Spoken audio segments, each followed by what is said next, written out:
Hello viewers, আসসালামু আলাইকুম। আমি আগের ভিডিওটায় একটা কথা বলেছিলাম যে বিরাট কোহলি রান না করতে পারলে ইন্ডিয়া ম্যাচ জিততে পারে না।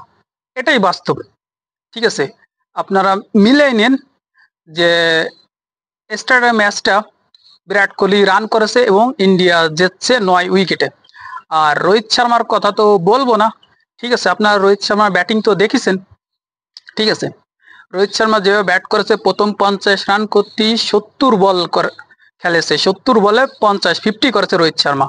ঠিক আছে, বিরাট কোহলি তারা সাপোর্ট দিয়েছে এবং যখন বিরাট কোহলি আর রোহিত শর্মা ম্যাচ শেষ করে আসতেছে তখন রোহিত শর্মা 121 রান, ঠিক আছে, নট আউট, 125 বল।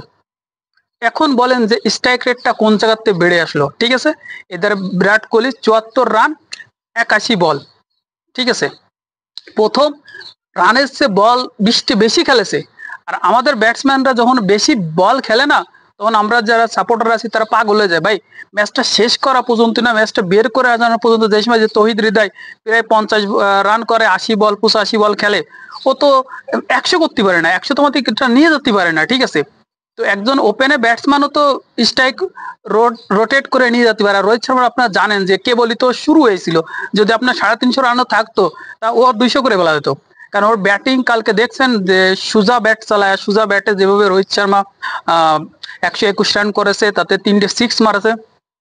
ঠিক আছে, আর মনে হয় 2টে সিক্স মারলি শাহেদ আফ্রিদির ছাড়াই চলে যাবে।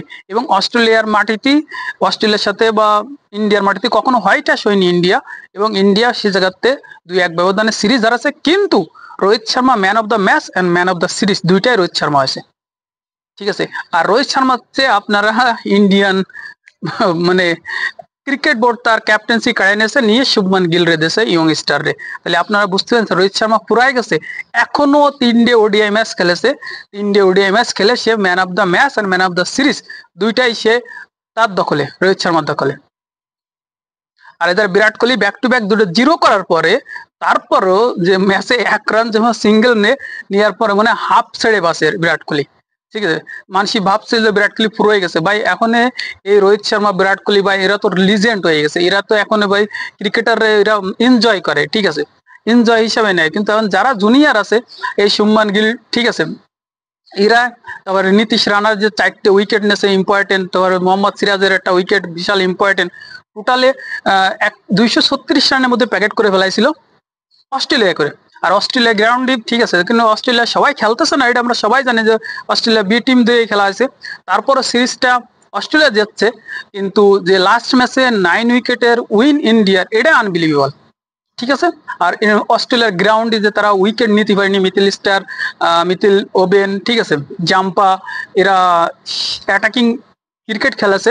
বাট অ্যাটাকিং ক্রিকেট খেলে ওভার থাকতে অল আউট হয়ে গেলেই তো চলবে না। ঠিক আছে, 50 ওভারও খেলতে পারেনি অস্ট্রেলিয়া। আর অস্ট্রেলিয়া আগে 143, 145 পাকিস্তানের কাছে 163 রানে অল আউট হতো। সেই লাইনটা কিন্তু আবার চলে আসে। ফার্স্ট ব্যাটিং করলেই অস্ট্রেলিয়া এরকমই হয়, সেকেন্ড ব্যাটিং কোনো কায়দায় অস্ট্রেলিয়া টাইনে নিয়ে চলে যায় এবং নিয়ে যে ম্যাচটা জিতে ফেলায়। ঠিক আছে, যদি ইন্ডিয়া 3টে ম্যাচে সেকেন্ড ব্যাটিং করতো, ঠিক আছে, ইন্ডিয়া সবকটা ম্যাচ জিততো।